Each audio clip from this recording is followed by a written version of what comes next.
مرتبہ پیدا کیا، اس کو دوسری مرتبہ پیدا کرنے میں کیا حرج ہے؟ پہلی مرتبہ بھی تو اسی نے پیدا کیا۔ بلکہ کہیں پر فرمایا کہ تم لوگ انکار کرتے ہو، کیف تکفرون باللہ اموات، کہ تم انکار کرتے ہو، اللہ کا انکار کرتے ہو جبکہ تم مردہ تھے، جبکہ تم مردہ تھے۔ پھر اللہ رب العزت دلیل دیتا ہے کہ پھر اس نے تمہیں زندہ کیا اور پھر تمہیں مارے گا،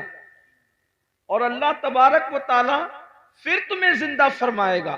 الگ الگ انداز سے قرآن مقدس نے جو ہے وہ باعث بادل موت کے عقیدے کو بہت وضاحت کے ساتھ بیان فرمایا، اور یہ ہمارا بنیادی عقیدہ ہے۔ جیسے اللہ کا انکار کرنے والا مسلمان نہیں رہ جاتا، ویسے مرنے کے بعد اٹھائے جانے کا انکار کرنے والا بھی مسلمان نہیں رہ جاتا۔ یہ عقیدہ آخرت اتنا ضروری ہے، اور کہیں نہ کہیں اس عقیدے کو ہم اپنے دل و دماغ کے اندر عملی طور پر مدھم کر رہے ہیں یا اس کو بھولتے جا رہے ہیں۔ پوری دنیا کے اندر آپ جائزہ لے لیں کہ جتنے بھی جرائم ہیں، جتنے بھی گناہ ہیں، سب کا جو بنیادی طور پر اس کی وجہ اگر نظر آئے گی تو یہ کہ انسان مرنے کے بعد اٹھائے جانے کا جو بنیادی عقیدہ ہے اس کو بھولتا جا رہا ہے، اس کو فراموش کرتا جا رہا ہے۔ اگر دنیا کے اندر بدکاری عام ہو رہی ہے تو کہیں نہ کہیں سب سے بڑی وجہ یہ ہے کہ مرنے کے بعد اٹھنا اور اٹھنے کے بعد جواب دینا، اس کا عقیدہ کہیں نہ کہیں دلوں کے اندر مدھم پڑتا جا رہا ہے۔ اس لیے کہ جب ایک انسان یہ سوچ لے، اللہ اکبر، صرف ایک چھوٹا سا بچہ یہ سوچ لے کہ میرے امتحان ہونے والے ہیں، تو بچہ بھی بزرگوں سے ملتا ہے، وہ بچہ جس کا پورا عقیدتوں کا محور چاکلیٹ ہے، جس کی پوری محبتوں کا محور کھلونا ہے، لیکن جب امتحانات کے دلوں میں ملتا ہے تو اپنے بزرگوں کو کہتا ہے دعا کریے کہ میں پاس ہو جاؤں، دعا کریے کہ مجھے کامیابی مل جائے۔ مجھے بتائیں اگر امتحان پر یقین ایک چھوٹے سے بچے کو ہو جائے تو وہ بچہ بھی اس کی فکر کرنے لگتا ہے کہ نتیجہ کیا آئے گا۔ مسلمانوں بتاؤ تو صحیح، اگر بچے کو امتحان کا یقین ہو جائے اور فیل ہونے اور پاس ہونے کے فوائد اور نقصانات پتہ چل جائے تو وہ بچہ پوری طاقت جھونک دیتا ہے کہ میں کسی طرح سے امتحان میں کامیاب ہو جاؤں۔ چھوٹے بچے امتحان کے دنوں میں کھیلنا کودنا چھوڑ دیتے ہیں، راتوں کو اسٹڈی کرنے لگتے ہیں، رات جگنا شروع کر دیتے ہیں۔ اللہ اکبر، کیا ہم اپنے بچوں سے بھی غیر گزرے ہو گئے؟ انہیں امتحان کے خیال نے کھیلنے سے باز رکھا ہے، انہیں امتحان کے خیال نے کودنے سے باز رکھا ہے، انہیں امتحان کے خیال نے سونے سے باز رکھا ہے۔ مسلمانوں، اپنا بھی تو ایک امتحان ہونے والا ہے، اور امتحان لینے والا ایگزامینر کون ہے؟ وہ اللہ رب العزت ہے، اور وہ خود فرماتا ہے اَيَحْسَبُ الْإِنسَانُ أَن يُتْرَكَ سُدًى، کیا انسان یہ تصور کرتا ہے کہ اس سے حساب نہیں لیا جائے گا؟ نہیں، بلکہ انسان تجھ سے حساب لیا جائے گا۔ اللہ اکبر، اندازہ فرمائے، اور حساب کون لے گا؟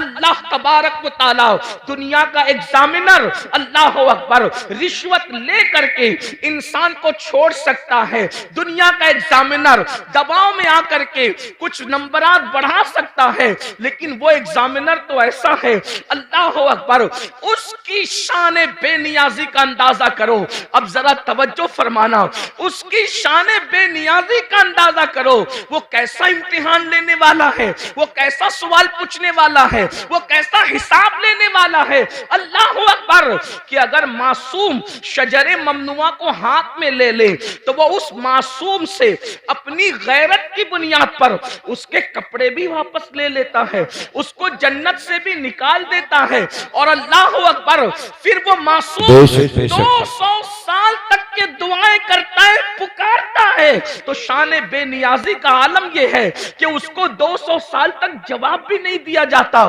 اللہ اللہ، اہل سنت کے اعتبار سے ہمارا عقیدہ یہ ہے کہ اللہ آدم سے ناراض نہ ہوا تھا، حضرت آدم نے کوئی خطا بھی نہیں کی تھی، حضرت آدم نے کوئی گناہ بھی نہیں کیا تھا، بلکہ آدم سے تو لغزش پیغمبرانہ واقع ہوئی تھی، لغزش معصومیت واقع ہوئی تھی، اس کے باوجود بھی اس پہلے انسان کو جنت سے نکال کر کپڑے واپس لے کر، ذرا یہاں پر میں آپ سب کی توجہ چاہتا ہوں، ابن عباس سے لے کر مفتی احمد یار خان نعیمی تک آپ کسی کی بھی تفسیر اٹھا کر کے پڑھ لیں، حضرت آدم کو صرف جنت سے باہر نہیں کیا گیا بلکہ جنت کا لباس بھی واپس لے لیا گیا۔ تھوڑی دیر ذرا توجہ کریں، جس کو مسجود ملائکہ بنایا جاتا ہے، جس کو اپنے ہاتھوں سے تخلیق کیا جاتا ہے، جس کی تخلیق اپنے ہاتھوں سے کی جاتی ہے، جب غیرت پر آتے ہیں اور شان بے نیازی کا اظہار کرتے ہیں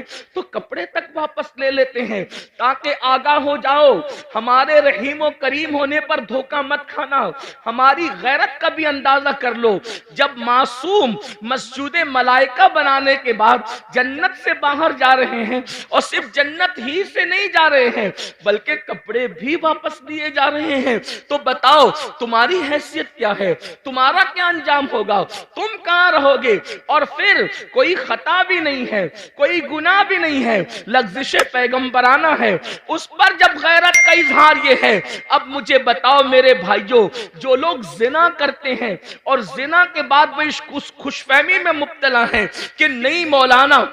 اللہ کریم ہے، اللہ رحیم ہے، وہ ہمیں جنت ہی میں داخل فرمائے گا، کوئی لڑکوں کے ساتھ بدکاریاں کرتے ہیں اور پھر یہ تصور کرتے ہیں کہ مولانا اللہ تو بخشنے والا ہے، وہ رحیم و کریم ہے۔ جو لوگ سود کے دھندے کر کے حرام لقمہ اپنے پیٹ میں ڈالتے ہیں، پھر بھی ان کا خیال یہ ہے کہ اللہ رحیم و کریم ہے، وہ ہمیں بخش دے گا، تو وہ یہ لوگ یہ سب چیزیں نہیں دیکھتے کیا کہ اللہ رب العزت نے پہلا انسان جو تمام نبیوں کا بابا ہے، جو تمام ولیوں کا بابا ہے، جو تمام صحابہ کا بابا ہے، یعنی سارے انسانوں کے جو باپ ہیں، ان کے ساتھ اظہار غیرت کر کے ہمیں متنبع فرمایا، ہمیں تنبیہ فرمائی کہ ہماری شان بے نیازی کا اندازہ کرو، وہی اللہ ہم سے حساب لے گا، رب تبارک و تعالی حساب لے گا۔ اب بتاؤ مسلمانوں، ہم نے حساب کی کیا تیاری کی ہے؟ اچھا پرچہ بھی آؤٹ کر دیا، اللہ ہم سے کیا پوچھے گا، کیا کیا پوچھے گا؟ تو قرآن کہتا ہے فَمَن يَعْمَلْ مِثْقَالَ ذَرَّةٍ خَيْرًا يَرَهُ وَمَن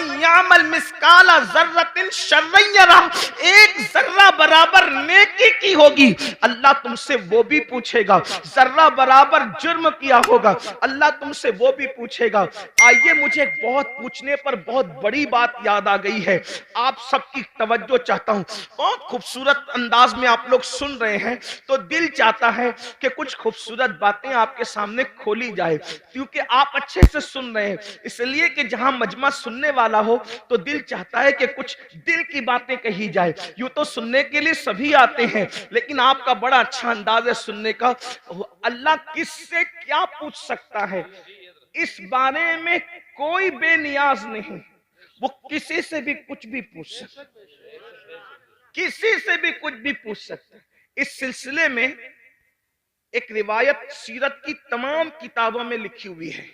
اب بہت دھیان سے سننا، آنے جانے والوں پر دھیان دینے کی بجائے اب آپ میری گفتگو کی طرف دھیان دیں۔ سیرت کی کتابوں میں سب نے یہ واقعہ لکھا ہے، ابن اسحاق کو بھی لے لیں اور ان کے بعد سارے سیرت نگار، کم و بیش